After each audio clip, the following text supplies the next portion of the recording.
All right, let's just jump right in. There's this question. It's probably one of the biggest we ever ask ourselves, right? Sometimes you say it out loud, but a lot of the time, it's just this thing you feel deep down. And it's this: can I really, truly trust God? Especially when life gets really, really hard. Well, today, we're going to unpack that exact question. And we're going to do it by looking at one of the most intense stories in the entire Bible: Abraham's ultimate test in Genesis 22. Now, this quote from the source material for our explainer today, this is pretty much the key to everything we're about to talk about. It's this powerful idea that trust isn't something that's born when life is easy and comfortable. No way. It's forged in what they call the barren places, those moments of deep uncertainty, of loss, and of fear. So let's keep that idea right at the front of our minds as we go. This struggle to trust, it's completely universal. The pastor whose sermon inspired this whole explainer, he shared this absolutely gut-wrenching story. He gets a call from the county coroner's office, and his heart just stops, He's terrified that something awful happened to his estranged son. Now, thankfully, it wasn't his son, but that single moment of pure terror, it just crystallized this whole question for him. And we all have those areas, don't we? The things in our lives that we grip onto so tightly, it's almost impossible to let God in. So just for a second, I want you to think about that for yourself. What's that one thing for you? That one area where the idea of letting go and actually trusting feels nearly impossible. Because just being honest about what that is, that's always the first step. So believe it or not, a survey mentioned in the source material actually put some numbers to this. It broke down the top 5 areas where we struggle the most. Coming in at number 5, our careers. We get so wrapped up in making a name for ourselves instead of just living out our calling, Then number 4, and this is a big one for any parent out there, our kids. Oof. Number 3 is relationships. Trying to put God first can definitely cause some waves. At number 2, it's what they call our other life. Basically, our social scene, our hobbies, all that stuff. And the number 1 hardest area for people to trust God with? Yep, it's money. For so many of us, it's the least surrendered, most out of control part of our entire lives. So when we're struggling with all that, our money, our kids, our jobs, how do we even begin to find the strength to let go? Well, the story of Abraham, it gives us the blueprint. See, this ultimate test of his faith, it didn't just pop up out of nowhere. It was the climax of a long, deep, and established history with God. The first 2 words of Genesis chapter 22 are so important.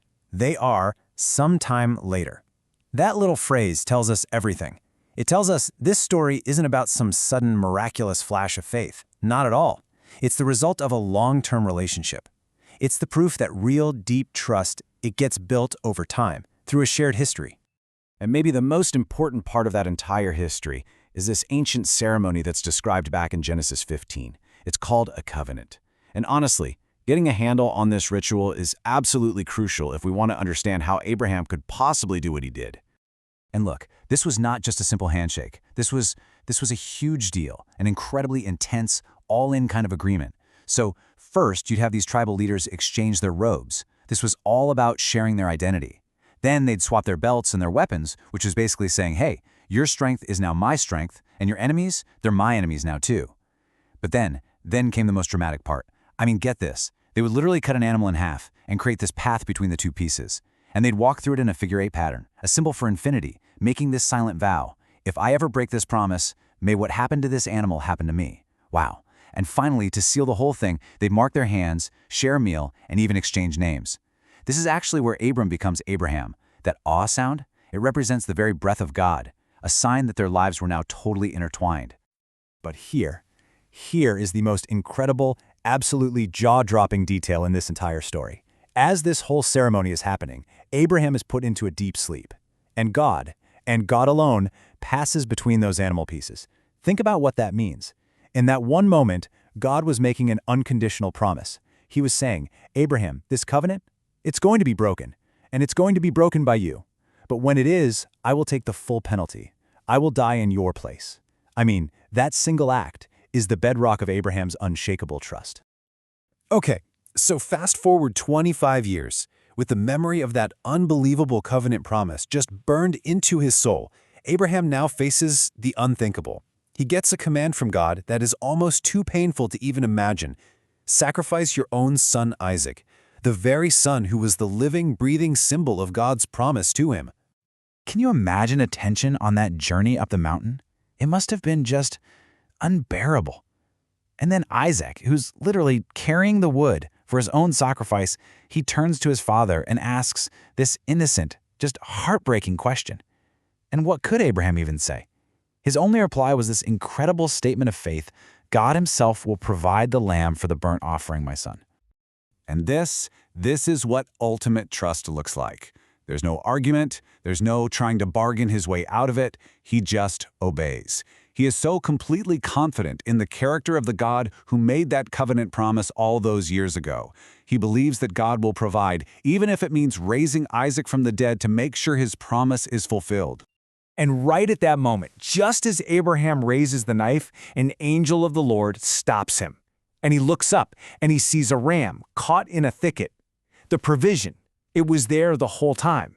And that moment, well, it changes absolutely everything. So Abraham names that very spot Yahweh Yireh, which means the Lord will provide. Now, this wasn't just some wishful thinking. It was a declaration of fact based on the most intense experience of his entire life. He saw it with his own two eyes. And right here, this is the central takeaway of this whole thing. Abraham expected to have to sacrifice his son. What God provided was a substitute, a ram. It was not what he expected, but it was exactly what he needed. And that principle right there is the heart of learning how to trust. Okay, so how does this incredibly ancient story help us today with our jobs, our kids, our finances?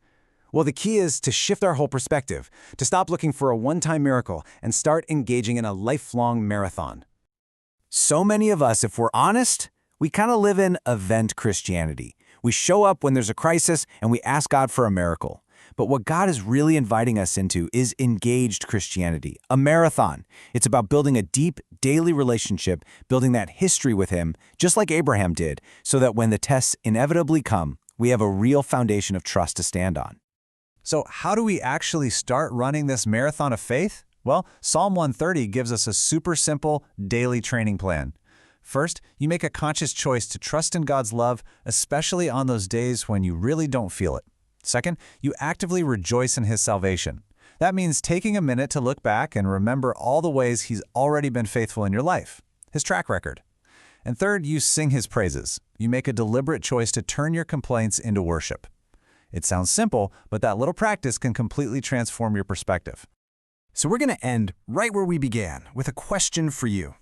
Thinking about everything we've talked about, the barren places, that incredible covenant, God's provision, what's that one area in your life that you're holding on to just a little too tightly? What's the one thing that God might be asking you to place on the altar today and just trust Him with it?